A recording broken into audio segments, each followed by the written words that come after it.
하나님께서 우리에게 주시는 말씀은 창세기 47장 27절부터 31절입니다. 창세기 47장 27절부터 31절 말씀 제목은 사는 곳은 애굽, 소망은 가나안입니다. 사는 곳은 애굽, 소망은 가나안. 우리는 지금 어디에 살고 있습니까? 누군가는 서울에서, 또 누군가는 지방의 대도시나 중소도시, 그리고 크고 작은 마을에서 살고 있을 것입니다. 그러나 우리가 사는 지리적 위치보다 더 중요한 건 어디를 소망하고 사는가입니다. 우리 인생은 애굽 같은 세상 속에서 살아갑니다. 풍요가 있고 안전도 있지요. 하지만 여기는 우리가 갈 본향이 아닙니다. 40대 중반의 한 크리스천 직장인은 대기업의 중간 관리자입니다. 그는 조직 내에서 경쟁과 정치, 성과 압박 속에서 살아갑니다. 그래도 주일 예배를 꼭 드리고 직원들을 정직하게 대합니다. 그러면서 매일 기도하며 일하죠. 동료들은 왜 그렇게까지 합니까? 라고 묻습니다. 그는 여긴 내가 일하는 자리일 뿐 진짜 내 소망은 하나님 나라에 있습니다. 라고 대답했습니다. 그는 세상에서 살아가지만 소망은 어때요? 하나님의 나라에 두고 사는 사람이지요. 본문의 야곱은 하나님의 약속을 믿었습니다. 그의 삶은 끊임없는 이주와 시련의 연속이었죠. 마침내 애굽이라는 낯선 이방 땅에서 말년을 보내게 되었습니다. 하나님의 약속의 땅인 가나안이 아닌 이방 땅 애굽에서 마지막 17년을 살게 된 것이죠. 그 땅은 안락하고 평안했습니다. 하지만 그는 이방 땅의 안락함에 만족하지 않았습니다. 도리어 하나님이 주신 나라는 가나안을 소망의 눈으로 늘 바라보고 있었습니다. 그래서 죽음을 앞두고 요셉에게 자신을 애굽이 아닌 조상들의 묘가 있는 가나안 땅에 장사하라고 유언했습니다. 애굽에 살아도 언제나 소망은 가나안이었던 것이죠. 이 시간 사는 곳의 애굽, 소망은 가나안이라는 제목으로 말씀을 생각해 봅시다. 우리에겐 대한민국과 우리가 사는 곳, 그리고 현재 삶의 자리가 애굽일 수 있습니다. 이것들은 우리에게 외적으로 안정과 평안함을 제공하죠. 하지만 야곱의 고백 속에서 이 땅을 사는 우리가 소망을 어디에 두어야 하는지 생각해 볼 수 있습니다.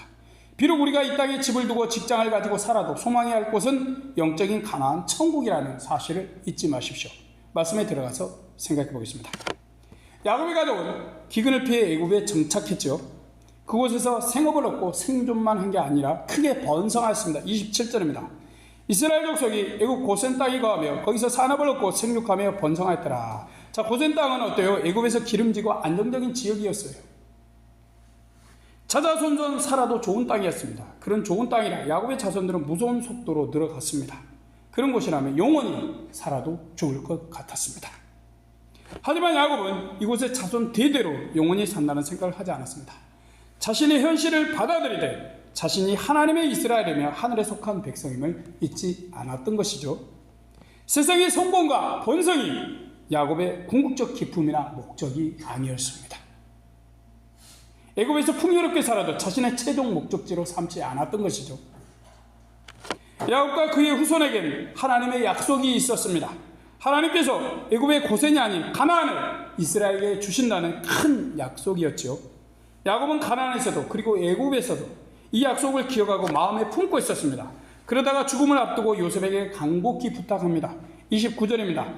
이스라엘에 죽을 기한이 가까우며 그가 그 아들 요셉을 불러 그에게 이르되 이제 내가 내게 은혜를 입었거든 청하노니 내 손을 내 한도뼈 안에 넣어서 나를 인애와 성심으로 대접하여 애굽에 장사하지 않기를 맹세하고. 네. 그는 애굽 땅에서 하나님의 은혜와 요셉의 보살핌으로 17년을 살았지요. 그러나 세상을 떠날 때가 되었다고 생각되는 날이 이르렀습니다. 이제 삶의 마지막을 준비하죠. 그는 할아버지 아브라함처럼 아들 요셉에게 맹세의 행동을 하게 합니다. 야곱의 맹세는 유언이자 소망이었습니다. 그의 가장 큰 소원은 역시 가나안이었죠. 야곱은 애굽에서 살았습니다. 그러나 그의 소망은 언제나 가나안이었습니다. 이제 자신이 죽거든 애굽이 아닌 가나안 땅에 장사를 합니다. 30절입니다. 내가 조상들과 함께 눕거든 너는 나를 애굽에서 메어다가 선양에 장사라. 요셉이 가로되 내가 아버지의 말씀대로 행하리다. 자, 그는 왜 이렇게까지 가나안을 고집하고 살아왔을까요? 중요한 것은 이것이죠. 죽음에 가까워지는 이때 다시 가나안을 말하고 있을까요? 이것은 단순한 고향에 대한 향수가 아닙니다. 하나님의 언약에 대한 고집스러운 믿음이며 신뢰지요. 비록 육신은 어때요? 애굽에 있어도 마음과 영혼은 하나님께서 주신 약속의 땅 가나안에 살고 있었던 것입니다. 그는 자신이 사는 애굽 땅이 전부가 아님을 알았습니다. 소망하는 가나안은 아브라함과 이삭과 야곱과 그의 후손에게 하나님이 주신다는 약속의 땅이었죠. 그 땅은 하나님의 백성의 정체성이다 소속 자체였습니다. 그래서 자신의 장례를 통해 자녀들에게 이를 가르쳐주고 확신시키고자 했습니다. 그렇게 믿음의 유산을 통해 죽음이 단순한 인생의 끝이 아니라 약속의 성취와 연결됨을 자손들에게 말하려는 것이었죠. 야곱은 요셉이 야곱 자신을 가나안 땅에 매장하겠다고 맹세하는 말을 들었습니다. 그때 하나님께 경배했습니다. 31절입니다. 야곱이 또 가로되 내게 맹세하라 맹세하니 이스라엘이 침상머리에서 경배하니라. 왜 그는 요셉의 말을 듣고 하나님께 경배를 했을까요? 야곱의 유언은 단지 장래 장소에 대한 선택이 아니었습니다.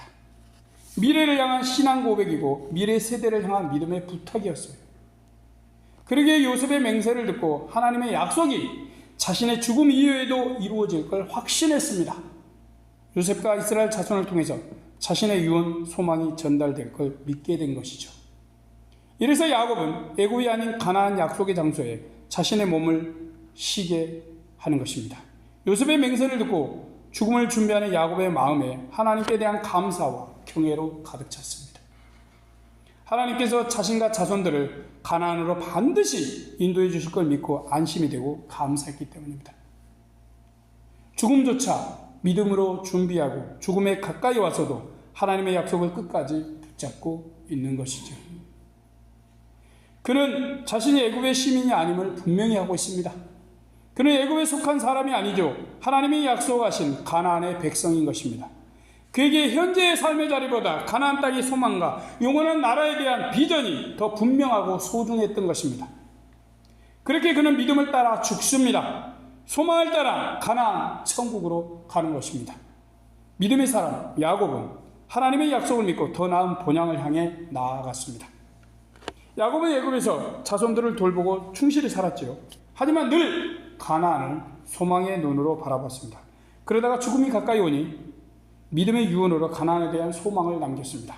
그는 죽음 앞에서도 소망을 잃지 않고 더욱 확고히 했던 것이죠. 하나님의 이스라엘이라는 정체성과 약속에 대한 소망을 놓지 않은 것입니다. 우리도 야곱처럼 세상 애굽에서 살고 있습니다. 이 땅에서 살면서 세상의 혜택을 크고 작게 누립니다. 이곳에서 결혼을 하고 자녀도 낳고 일하고 살아갑니다. 때로는 편안하고 안정적이며 화려한 유혹도 있죠. 하지만 우리에게 이 땅은 전부가 아닌 잠시입니다. 우리의 전부는 저 하늘 하나님이 계신 곳입니다. 그곳이 우리의 가나안입니다. 그런데 어떤 이들은 교회를 다닌다면서 하나님을 믿는다면서 마치 이 세상이 전부인 것처럼 살아가는 사람들이 있습니다. 그것은 목회자도 외가 아닙니다. 하지만 이곳은 어때요? 우리가 임시로 거처하는 곳입니다. 그래서 우리가 사는 이 자리가 영원한 자리라고 착각하는 것은 위험하죠. 애굽은 임시 거처일 뿐입니다. 세상은 우리 삶의 최종 목적지가 아니지요. 우리가 이 땅에서 건강과 재물과 안정된 삶을 누려도 우리의 영원한 삶은 아닌 것입니다. 우리에게는 이 세상 나라가 아닌 영원한 나라, 영원한 가나안의 소망이 있습니다. 그리고 꼭 가지고 있어야 합니다.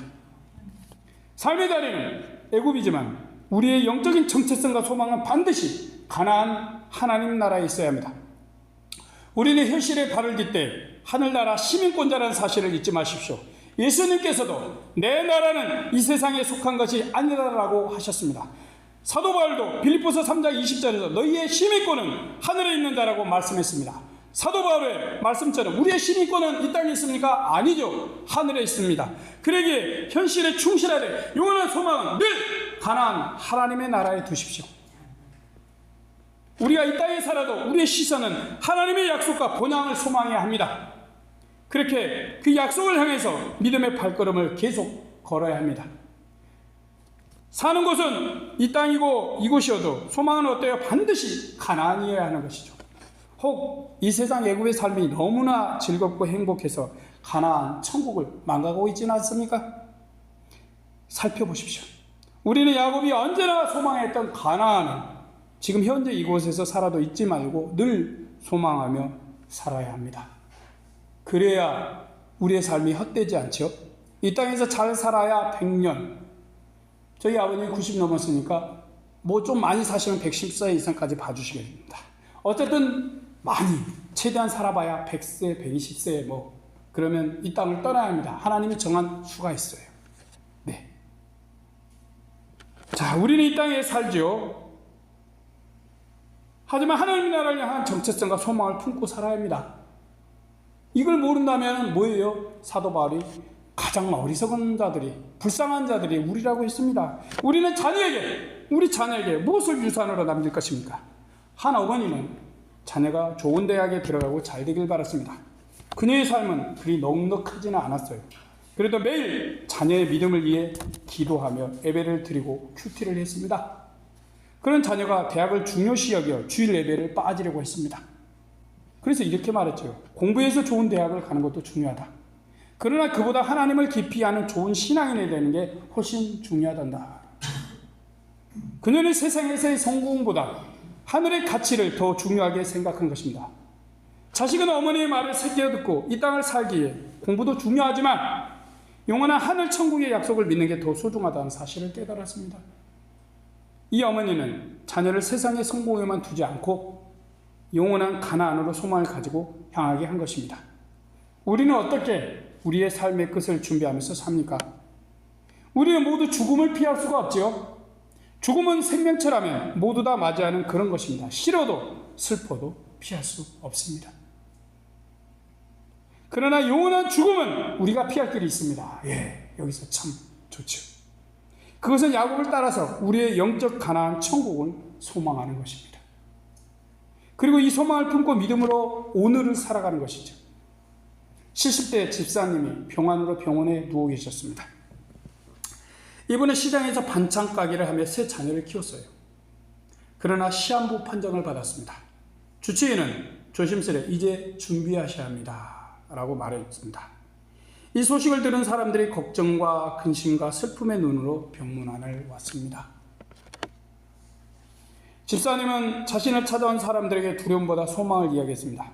나는 이제 곧 내 고향 천국 본향으로 돌아갑니다. 천국에 갈 생각을 하니 두렵지 않고 감사합니다. 그녀의 눈에는 두려움 대신 평안한 미소가 입에도 눈에도 떠올랐습니다. 주변에 있는 자녀들과 가족들에게 마지막 부탁이 있다면서 자신은 이 세상에 살았지만 늘 천국을 소망하고 살았다고 했습니다. 그러면서 자신이 먼저 천국 가서 기다리겠다, 천천히 오라고 말하며 천사의 미소를 보였습니다. 이 땅에서의 삶은 끝나가지만 그녀의 소망은 가나안 하나님 나라에 고정되어 있었던 것입니다. 핀셋으로 하나님 나라를 콕 찍어놓은 것처럼 고정되어 있었어요. 우리는 자녀들과 다음 세대에게 어떤 정체성과 소망을 유산으로 남기겠습니까? 돈, 직장, 안정된 삶, 아니면 하나님의 언약과 하늘의 소망입니까? 많은 이들이 기복주의 신앙에 빠져버려가지고 하나님 나라는 별로 기대하지 않습니다. 이 땅에서 돈만 많이 벌면은 그게 모든 축복인 것처럼 착각하지만 성경에서 돈 많이 벌라는 말씀은 단 한 구절도 없습니다. 우리나라의 유교 사상하고 교회가 붙어버려서 발생한 게 기복주의죠. 전 세계 기복주의는 한국밖에 없어요. 그건 성경이 아닙니다. 인간이 만들어낸 사상이에요. 그래서 기복주의라고 합니다. 우리는 어디에 소망을 둬야겠죠? 이 땅입니까? 돈 많이 벌고 장차 망할 장망성 이 땅이에요? 아니죠. 당연히 하나님의 약속. 영원한 절대 무너지지 않는 새 예루살렘, 영원한 가나안 약속이어야 합니다. 또 우리의 삶과 그 끝이 어떻게 기억되기를 바랍니까? 이걸 생각한다면 하나님의 나라를 품고 사는 걸 자녀들에게 보여주십시오. 이 땅 애국의 삶에서 영원한 나라를 바라보며 품고 사십니까? 아니면 이 땅이 전부이듯이 이 땅만 보고 삽니까? 세상의 풍요 속에서도 하나님의 자녀라는 정체성을 잃지 마십시오. 우리의 발은 애굽에 있어도 마음과 영혼은 가나안을 향하길 바랍니다. 죽음 앞에서도 약속의 땅을 소망하며 믿음으로 예배하는 삶이 되길 소망합니다. 우리 모두 즐겁고 행복하게 하나님을 믿읍시다. 이 땅에 살아도 천국을 소망하며 기대합시다. 그러면서 하나님께서 주신 영원한 약속을 향해 가는 멋진 미래 천국의 시민들이 되길 예수님의 이름으로 축복드립니다. 아멘. 기도하겠습니다. 전능하신 하나님, 우리가 이 땅을 살면 돈도 필요하고 시간도 필요하고 여유도 필요하고 때때로 여행도 가고 그럽니다. 그러다가는 가끔씩 완전히 까먹습니다. 우리가 이 땅에서 영원히 살 것처럼 진시황처럼 그렇게 소망하죠. 하지만 성경은 언제나 말씀하고 있습니다. 소망해야 할 것은 이 땅이 아니라고요. 아브라함도 이삭도 야곱도 요셉도 모세도 다윗도 그리고 예수님의 11 제자들도 그리고 그들의 속사도들도 그리고 이제 그들의 주님의 제자자 그들의 제자인 우리들도 하나님 이 땅에서 살지만 영원한 천국 가나안을 소망하며 살아갑니다. 하나님, 우리가 이 땅에서 살아도 100년 이상 살지 못합니다. 전능하신 하나님, 영원한 천국 새 예루살렘에서 영원한 아버지 하나님의 백성들 자녀들과 또한 하나님과 기뻐하며 즐거워하며 하나님을 찬양하며 살아가고 생명과를 먹고 즐거워하는 생명수에서 그걸 마시며 기쁘게 살아가는 그 영원한 날을 기대합니다. 이 땅의 즐거움이 아무것도 아니며 이 땅에 돈이 주는 하나님 쾌락과 아버지 하나님 기쁨이 별거 아니라는 사실을 말씀을 통해서 생각하며 또한 그 나라를 소망하며 이 땅을 살아가오니 주여 우리를 긍휼히 여기시고 인도하여 주옵시고 하나님의 능력으로 역사하여 주시옵소서. 이 땅에서 우리의 믿음이 편치 않게 하시옵시고 아브라함처럼 야곱처럼 늘 가나안을 소망하며 하나님이 주실 약속을 붙잡고 믿음으로 나아가게 주여 도와주시옵소서. 전능하신 하나님이시여 주여 우리의 모든 삶을 인도하여 주시옵시고 특별히 일용할 양식 떨어지지 않게 하시옵시고 우리 하나님께 영광을 돌리며 또 나누고 베풀고 하나님의 은혜로 역사하여 주시옵소서. 그러면서도 천국을 소망하여 도와주시옵소서. 감사한 영광 돌리며 우리 구주 예수님의 이름으로 기도드립니다. 아멘.